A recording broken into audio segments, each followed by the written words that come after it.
Hey, good afternoon.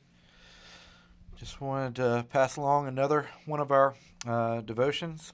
Tomorrow we will have the final one from Cal on the resurrection and its historical veracity.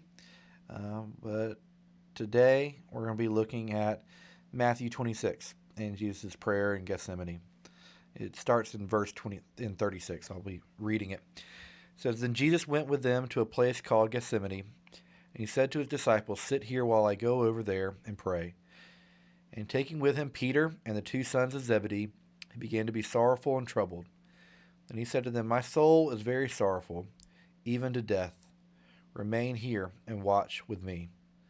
And going a little farther, he fell on his face and prayed, saying, My Father, if it be possible, let this cup pass from me. Nevertheless, not as I will, but as you will.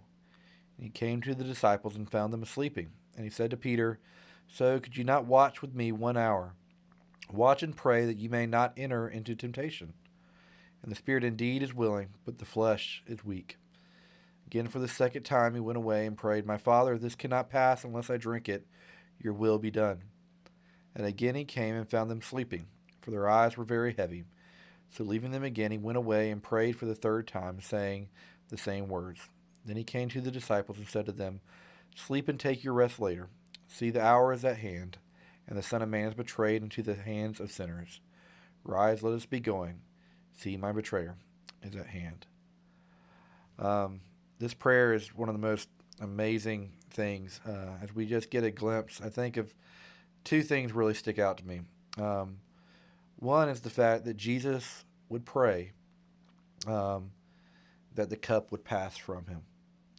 Just to contemplate that the Son of God in his divinity, but also in his humanity, would look at what he has to endure, and that he would ask the Father to let it pass from him.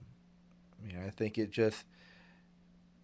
helps us to understand just not only the gravity of our plight in being sinners, but just the cost that's going to be paid.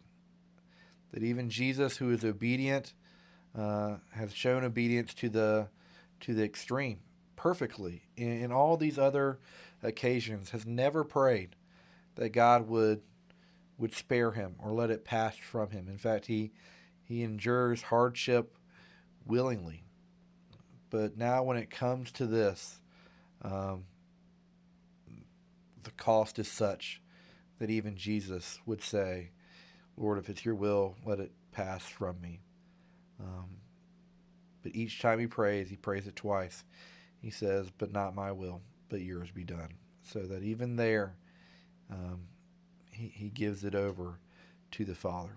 That he does the Father's will even when um, he knows what is coming. And I think that's the second thing is that uh, we understand both the gravity of what Jesus is going to endure, but also his humanity on full display. As in the midst of this, uh, he does seek the Father, but he also seeks the encouragement of friends. Um, I think that God does sustain us through very hard things, and we can go it alone. There are folks that have endured much simply with God strengthening them. And I think that sometimes we have seasons of that. But I think God has also given us a body of believers to encourage us, to strengthen us, to cry with us, to pray with us. Um, that is encouraged here. Now, Peter and the other disciples ultimately fall short, whether they had a right to be exhausted or not. Jesus asked them to just be with him, and they ultimately don't. But the fact that Jesus sought that companionship just speaks to not only Jesus' humanity, but the importance of just us coming alongside one another in the midst of uh, stormy nights and hardship. Yes, the gospel is enough. Yes, we want to bring the gospel to bear on things, but Jesus knew all that.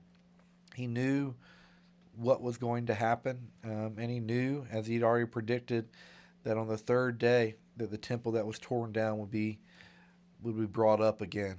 He knew he was going to be raised from the dead.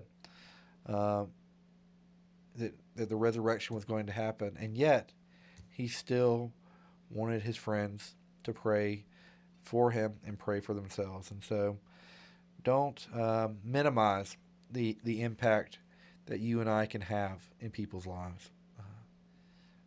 The Word and the assurances of God work alongside the body of believers that God has providentially put in people's lives to be His hands, His feet, and His mouth, um, and His body in the world, and to represent Him. And so, I just think there's something amazingly powerful in that whole scene in Gethsemane as we just see the anguish of Christ, His humanity on display, His desire to be encouraged by His friends, and just what He willingly takes on, even if He understands sort of the whole weight of it.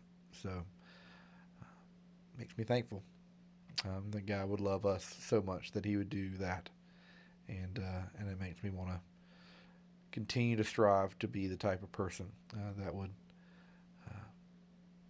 love my friends well. So, anyway, hope you all have a blessed Easter tomorrow, and look forward to Cal's final devotion that'll be posted then. All right.